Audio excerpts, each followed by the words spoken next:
Baik, selamat sore semuanya adik-adik mahasiswa yang mengambil mata kuliah sistem operasi pada hari ini. Selamat sore semua. Sore, Pak. Ya, apa kabarnya di sore hari ini? Baik, Pak. Baik, Pak. Oke lah ya. Jadi, Pak.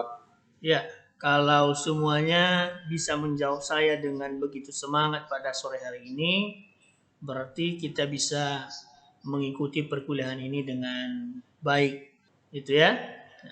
Mudah-mudahan meskipun kita tidak ketemu secara langsung di kelas, tetapi dengan bertatap muka di dunia maya melalui Zoom pada saat ini sudah bisa membuat kita lebih semangat lagi untuk belajar. Oke ya. Nah, jadi sebelum saya melanjutkan topik perkuliahan kita untuk hari ini, saya ingin mereview kembali topik perkuliahan kita sebelumnya ya. Di pertemuan sebelumnya di sana kita sudah membahas mengenai elemen-elemen daripada sistem operasi. Saya ingin memastikan kepada kita apakah masih ingat beberapa dari elemen-elemen atau komponen-komponen dari sistem operasi tersebut. Jika ada salah satu yang masih ingat, coba saya persilakan untuk menjawab beberapa komponen-komponen atau elemen-elemen dari sistem operasi. Ada yang bisa bantu saya untuk menjawab? Saya, Pak. Ya, silakan. Ya, manajemen proses, manajemen memory, manajemen file, manajemen sistem output dan input, manajemen secondary storage, command interrupt system, jaringan, dan proteksi keamanan. Bagus. Oke ya. Nah, itulah kira-kira inti dari topik perkuliahan kita yang kita bahas beberapa minggu yang lalu.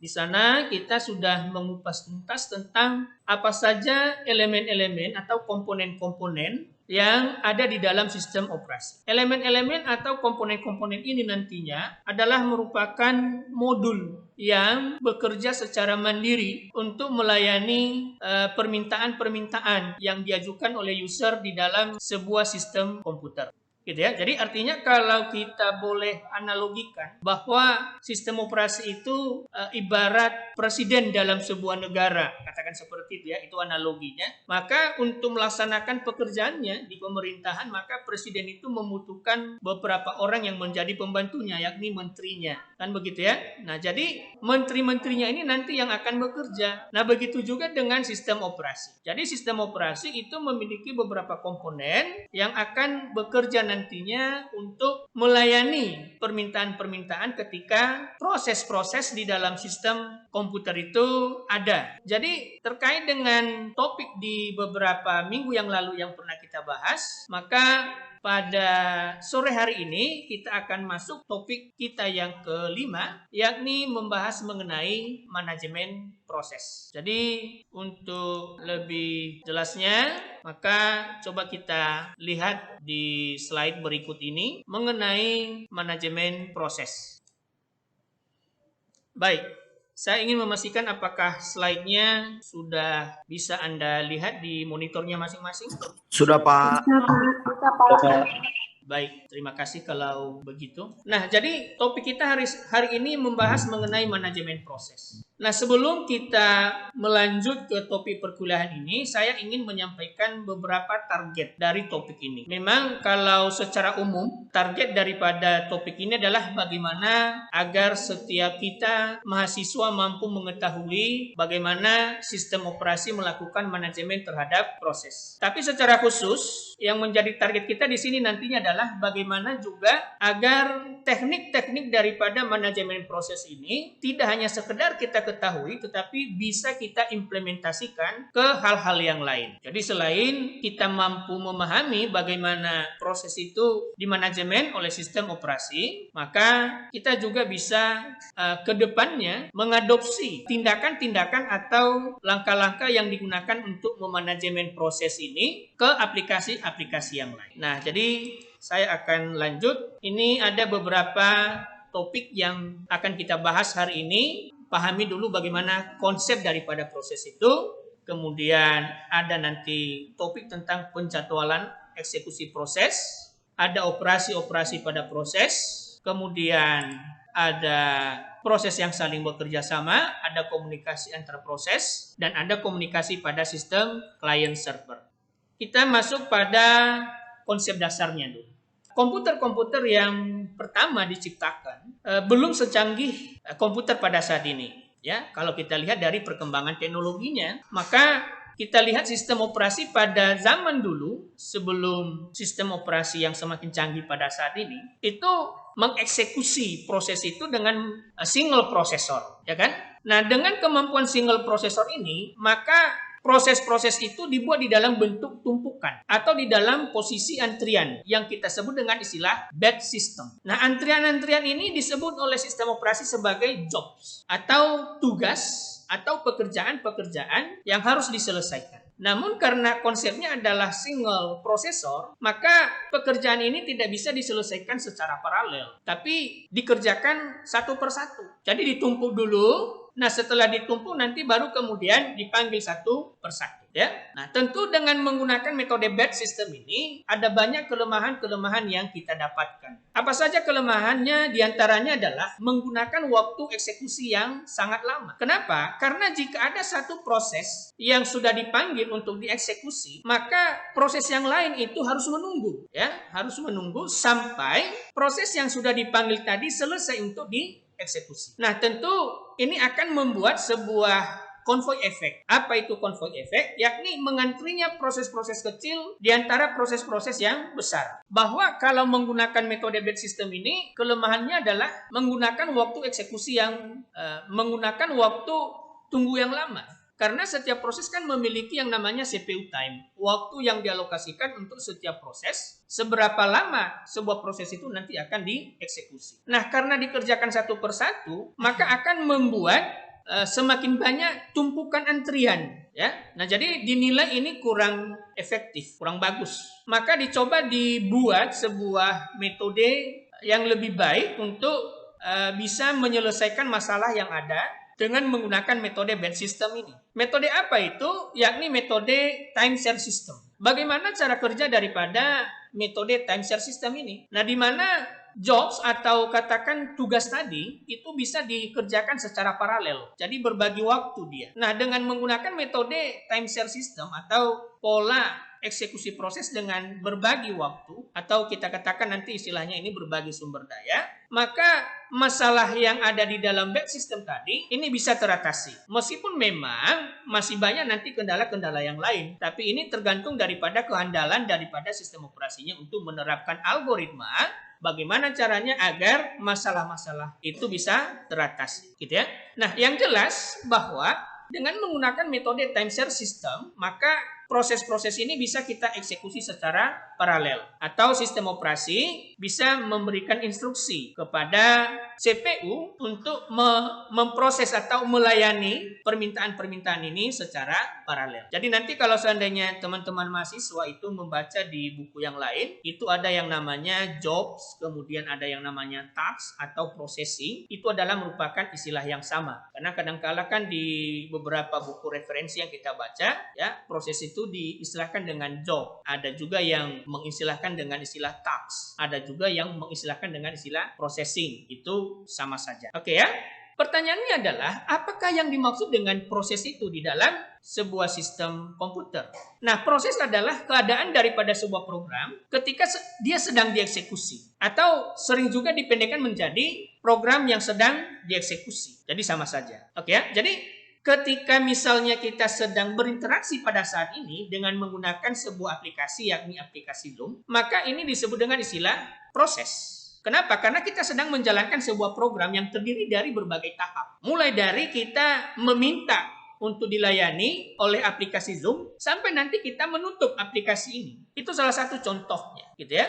Nah, tentu kalau dikatakan proses, ada tahapan-tahapan. Jadi untuk menentukan sudah sampai di tahap mana nanti sebuah proses itu berada, maka salah satu cara yang digunakan oleh sistem operasi untuk mengetahuinya adalah dengan memberikan urutan status kepada proses yang berjalan. Nah, perlu kita ketahui juga bahwa proses itu nanti bisa kita bedakan menjadi dua berdasarkan letaknya di mana, gitu ya. Di mana letak daripada program itu berada. Kalau misalnya program itu berada di dalam sebuah memori, ya, di memori utama maksudnya, maka itu disebut dengan istilah proses aktif. Tetapi kalau misalnya program itu berada di dalam secondary storage misalnya, semacam file, maka itu disebut dengan istilah proses yang pasif.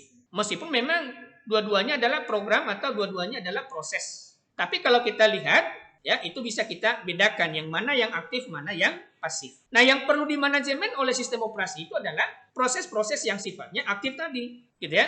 Proses yang berada atau program-program yang berada di dalam memori utama, gitu ya. Nah, untuk mengeksekusi setiap proses itu nanti, ya tentu ada prosedur tersendiri tergantung daripada kode program yang dituliskan oleh programmernya, gitu ya. Tapi pada umumnya itu akan dieksekusi secara sekuensial atau secara berurut sesuai dengan line code atau sesuai dengan kode program yang dituliskan di sana, ya. Karena di dalam sistem operasi itu ya ada store program konsep yang diterapkan oleh programmernya. Bagaimana setiap proses itu nanti akan dieksekusi. Lalu apa yang dimaksud dengan manajemen proses?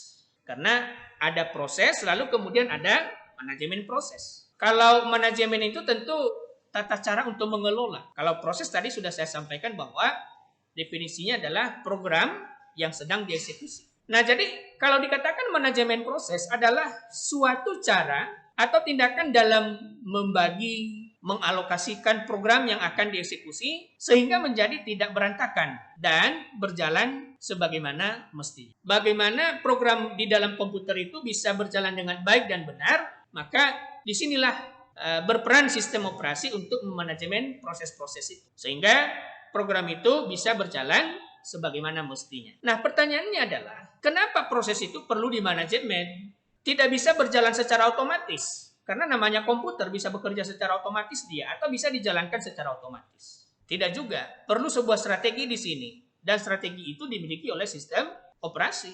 Gitu ya. Nah, kembali ke pertanyaan tadi. Kenapa proses itu perlu dimanajemen? Nah, ada 3 alasan dasar. Jadi saya harapkan juga teman-teman mahasiswa menuliskan 3 alasan dasar ini. Ya.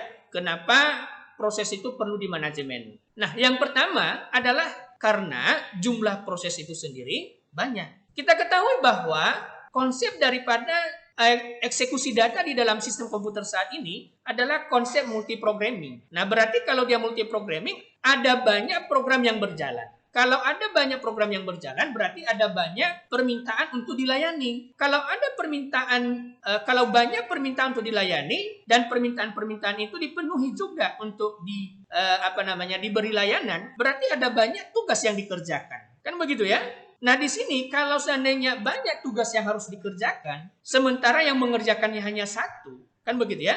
Maka ini perlu dibuat sebuah strategi. Bagaimana caranya agar pekerjaan-pekerjaan itu semuanya bisa dieksekusi. Nah, disinilah perlu yang namanya manajemen proses tadi. Analoginya kalau misalnya dalam kehidupan kita sehari-hari, kita bekerja di kantor, katakan seperti itu, lalu pekerjaan kita banyak. Ada sampai 20-25 item yang harus kita selesaikan dalam 1 hari ini. Atau Anda misalnya disuruh orang tua tinggal di rumah, lalu mengerjakan pekerjaan rumah. Ada sampai 15 item yang harus Anda kerjakan dalam waktu setengah hari misalnya, untuk menyelesaikan pekerjaan rumah itu. Sementara yang mengerjakannya Anda sendiri. Nah, apakah yang harus Anda lakukan di sini? Nah, tentu yang Anda lakukan adalah memanajemen.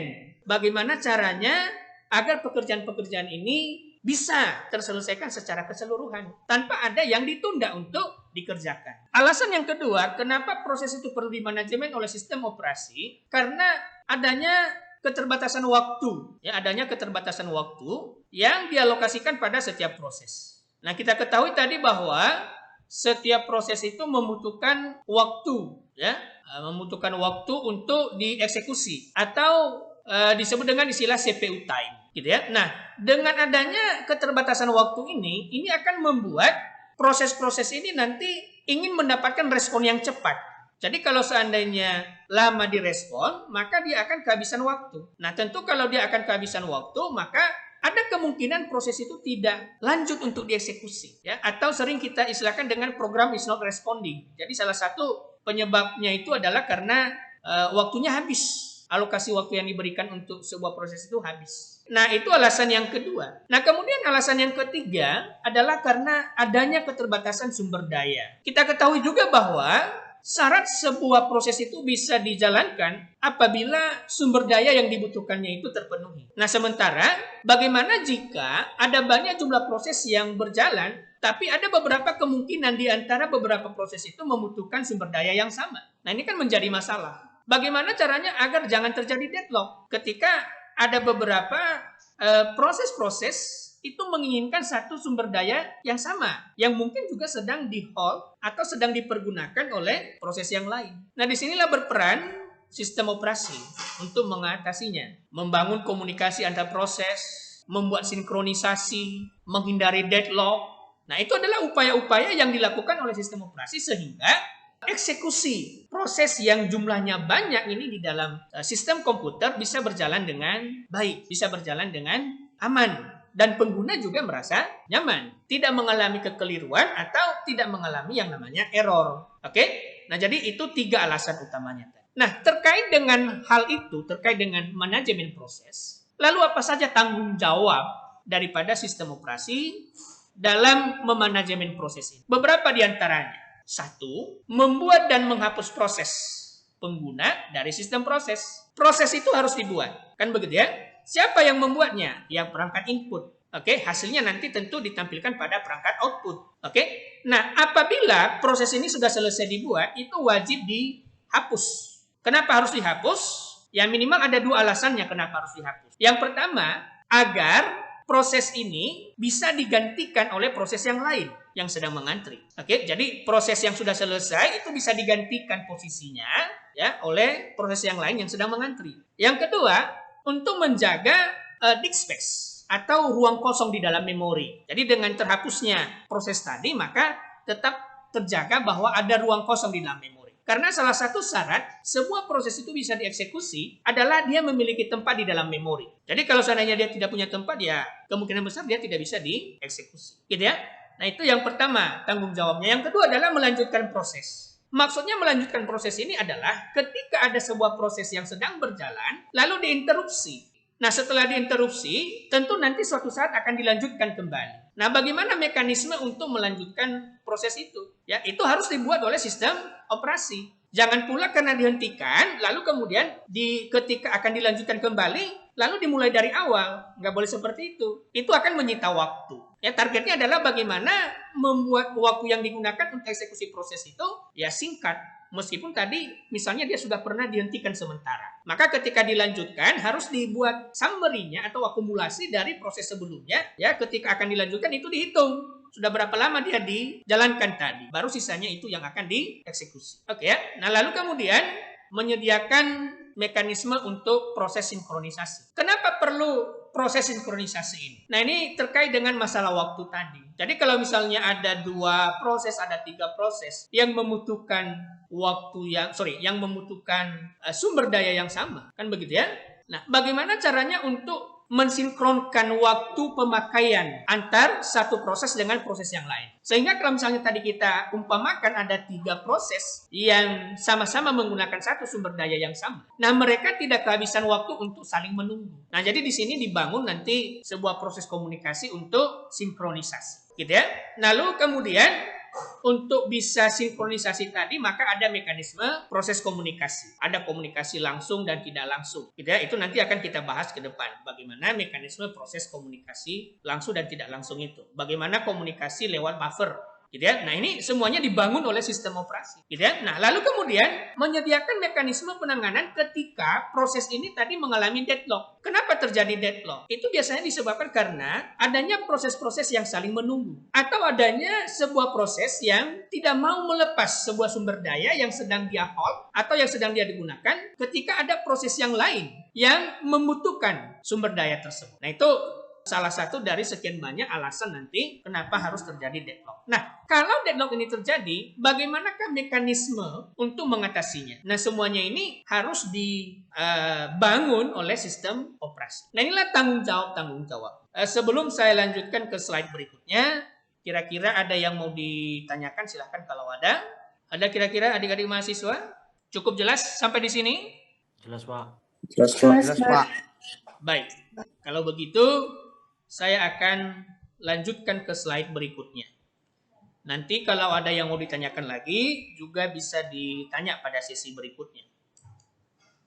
Nah, jadi seperti yang saya sampaikan tadi bahwa untuk bisa mengetahui nanti sudah sejauh mana proses itu berjalan ya atau progresnya sudah sejauh mana, maka itu setiap proses akan diberikan status. Nah, pada saat nanti dia dijalankan, maka proses itu akan berubah status. Jadi status proses itu tidak selamanya aktif.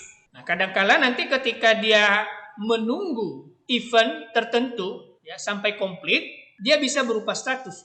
Dia bisa berubah status meskipun dia sudah sampai pada tahap running misalnya. Tapi ketika misalnya dia harus menunggu hal tertentu untuk lengkap, gitu ya, sampai nanti dia bisa mendapatkan kesempatan menjalankan eksekusi, maka statusnya bisa dialihkan. Ya, CPU akan mengambil kebijakan dalam hal ini untuk mengalihkan kepada proses yang lain sambil menunggu event yang akan ditunggunya itu komplit. Nah, dengan menggunakan cara atau dengan menggunakan teknik ini, maka ini bisa mendukung yang namanya teori multitasking. Selain daripada itu, juga meningkatkan utilisasi CPU dan utilisasi dari sistem input-output. Oke. Nah, apa saja status daripada prosesnya? Nah, status daripada proses ini ada beberapa. Yang pertama ada new.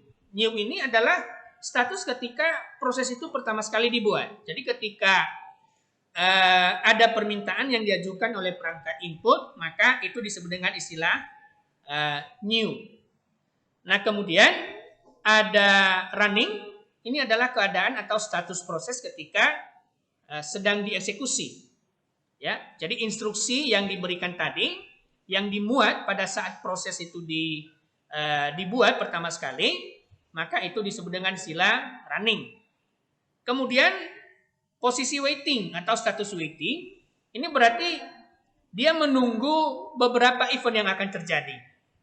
Jadi mungkin dia harus menunggu perangkat input atau perangkat output yang dibutuhkannya untuk menyempurnakan eksekusinya, maka dia harus menunggu. Meskipun tadi dia sudah berjalan, tapi karena belum komplit, dia harus menunggu. Maka sumber daya atau katakan proses eksekusi, katakan seperti itu, akan dialihkan kepada proses yang lain. Nah, kemudian berikutnya ada posisi ready. Nah, posisi ready ini adalah proses untuk menunggu jatah waktu dari prosesor. Kemudian yang terakhir adalah terminate. Ya, terminate itu adalah proses sudah selesai dieksekusi. Nah, inilah status-status daripada setiap proses. Gitu ya. Nah, mungkin untuk lebih jelasnya kita bisa lihat dari diagram ya, dari diagram status proses yang nampak di monitormu masing-masing. Coba diperhatikan di sini. Ya, ini adalah keadaan new, gitu ya. Jadi ketika new ini atau status new-nya ini disetujui, maka dia masuk dalam posisi ready. Ya, dia masuk dalam posisi ready. Nah, lalu setelah dia masuk dalam posisi ready, dia masuk dalam posisi running, gitu ya. Nah, ketika dalam posisi running ini, mungkin dia belum mendapatkan sumber daya yang dibutuhkannya. Dia menunggu sampai itu komplit, gitu kan? Maka dia dialihkan dalam posisi waiting. Oke?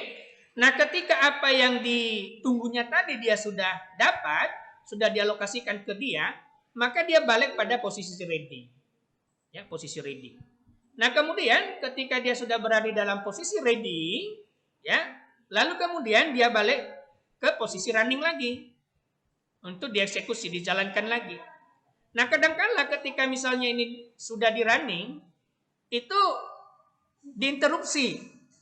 Ya, diinterupsi untuk digantikan oleh proses yang lain. Maka dia balik lagi ke posisi ready. Nah, setelah selesai dalam posisi ready, ya, dia dapat alokasi waktu lagi dari CPU, dia dapat kesempatan, baru kemudian di running. Nah, apabila tidak ada halangan di sini, maka disinilah selesai eksekusinya. Sebuah proses yang sudah selesai eksekusinya, maka itu masuk pada posisi terminate. Nah, setiap proses yang sudah sampai pada proses terminate, ya, pada terminate, itu tidak bisa lagi masuk dalam posisi running, ready, atau waiting. Kecuali proses yang sama ini nanti akan dipanggil ulang kembali, maka dia akan masuk pada posisi new. Jadi intinya bahwa proses yang sudah memiliki status terminate itu tidak ada lagi di dalam memori utama. Di-clear dia. Ya, di-clear dia sehingga ruang di dalam memori tetap terjaga. Lalu kemudian proses yang lain juga yang belum mendapatkan kesempatan untuk dieksekusi, itu punya kesempatan untuk dieksekusi. Karena ruang di dalam memori tadi sudah kosong. Jadi ada waktu yang diberikan, ada alokasi memori yang diberikan kepada proses yang lain. Nah, itulah dia kira-kira diagram status daripada proses sesuai dengan status yang dimiliki oleh proses tadi. Nah, jadi ini sifatnya relatif. Ya. Kenapa relatif saya katakan? Karena tergantung dari keadaan proses saat itu nanti terjadi. Ya, nggak bisa kita pastikan bahwa memang seperti ini diagramnya. Tidak bisa kita patok seperti itu. Oke ya. Nah, setiap proses ya, itu setiap proses yang akan dijalankan membawa informasi. Dia membawa informasi. Oke. Nah, jadi informasi itu didapatkan dari sebuah modul khusus. Nama modulnya itu adalah PCB atau Process Control Block. Gitu ya. Jadi dia memuat segala informasi yang terkait dengan proses. Nah, kemarin ini sudah saya sampaikan ke kita di pertemuan sebelumnya bahwa nanti informasi itu akan disimpan di dalam sebuah tabel khusus yang kita sebut dengan linked list. Ya, kita sebut dengan istilah linked list. Jadi, isi daripada tabel linked list itu adalah segala informasi yang terkait dengan sebuah proses. Nah, dia disusun di dalam bentuk array struktur. Ya, array struktur atau berisi tentang segala sesuatu informasi dengan jenis yang sama atau dengan proses yang sama. Gitu dia, ya. Jadi itu nanti dibuat oleh si PCB. Nah, ini dia ya. Jadi di manakah informasi proses itu disimpan? Nah, ini disimpan di dalam sebuah tabel. Ya, namanya adalah tabel linked list. Jadi contohnya misalnya tabel proses itu yang terdapat di Minix.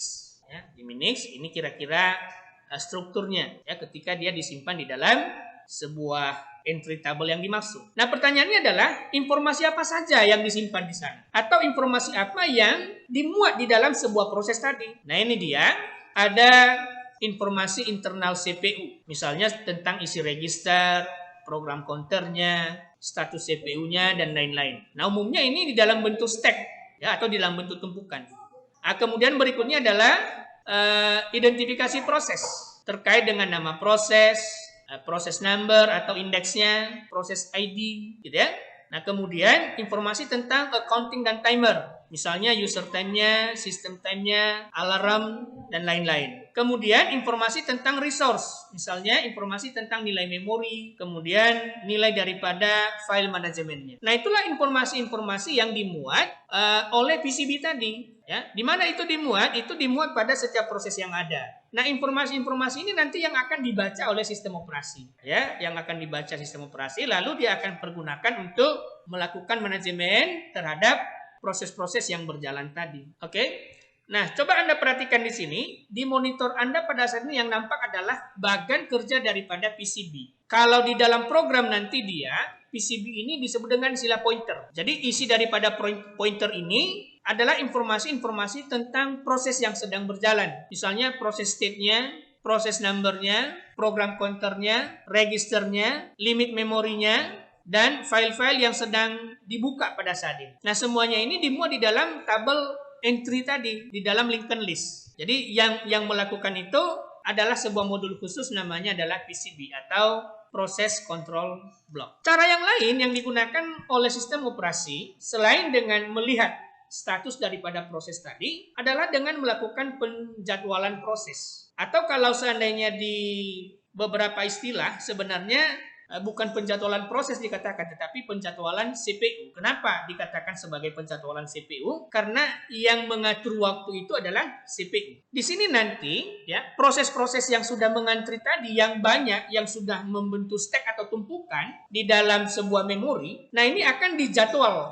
proses eksekusinya oleh sistem operasi. Ada banyak nanti algoritma-algoritma yang dia gunakan di sini untuk melakukan melakukan penjadwalan eksekusi tersebut. Kalau kita lihat dari konsep dasar dari eksekusi yang dilakukan oleh sistem operasi saat ini, yakni dia kan menggunakan konsep multiprogramming. Nah, apa tujuannya? Yakni memaksimalkan pemakaian CPU secara efisien. Dibuat CPU itu mampu menunjukkan nilai throughput yang dengan waktu yang sangat sedikit tetapi mampu melaksanakan eksekusi secara terus-menerus. Berarti kalau terus-menerus dilakukan proses berarti akan banyak hasilnya. Lalu kemudian di sini nanti dengan adanya penjadwalan proses maka kita bisa mendapatkan hasil nyata dari tujuan time sharing.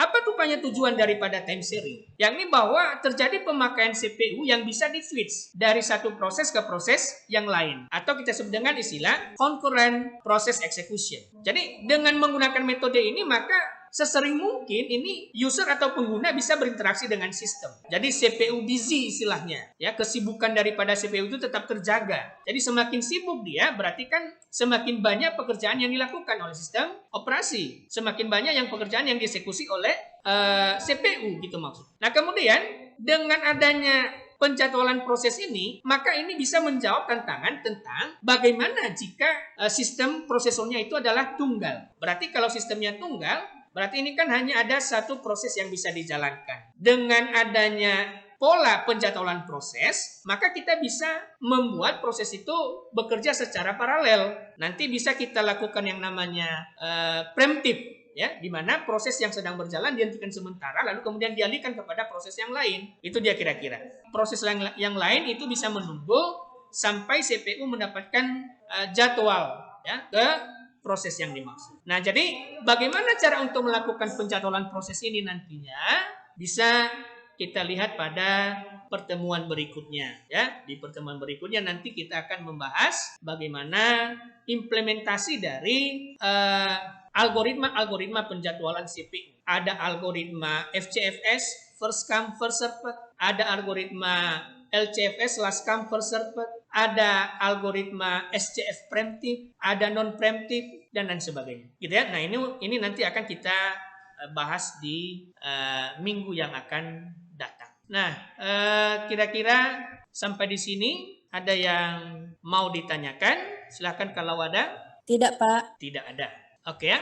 Nah, jadi kalau memang tidak ada, nanti kita akan lakukan evaluasi sedikit tentang materi ini. Jadi nanti silahkan dilihat di dalam Google Classroom. Ada beberapa pertanyaan-pertanyaan yang terkait dengan materi yang sudah saya sampaikan hari ini. Dan silahkan untuk dikerjakan. Tentu mengerjakannya itu ya tidak hanya sekedar menjawab dari apa yang saya sampaikan sebagai pemateri pada saat ini, tetapi dibaca juga dari beberapa referensi-referensi yang mungkin kamu bisa dapatkan dari berbagai macam sumber. Mungkin kamu bisa mendapatkan dari link-link sumber yang sudah saya sebarkan sebelumnya ke kamu. Nah, itu aja dulu untuk hari ini yang bisa saya sampaikan. Nanti kita akan lanjutkan minggu depan. Jadi seperti pertanyaan siapa tadi, Pak, di mana absensinya ya? Nanti kita buat halaman absensinya di dalam Google Classroom. Jadi untuk hari ini itu aja dulu yang bisa saya sampaikan. Terima kasih atas partisipasinya dan sudah meluangkan waktu untuk kuliah pada sore hari ini. Sampai jumpa minggu depan. Selamat sore semuanya. Sore, Pak.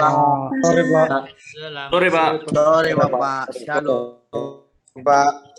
Ya, izin ya saya matikan aplikasinya. Ya, Pak. Ya, Pak. Ya, Pak. Ya, Pak.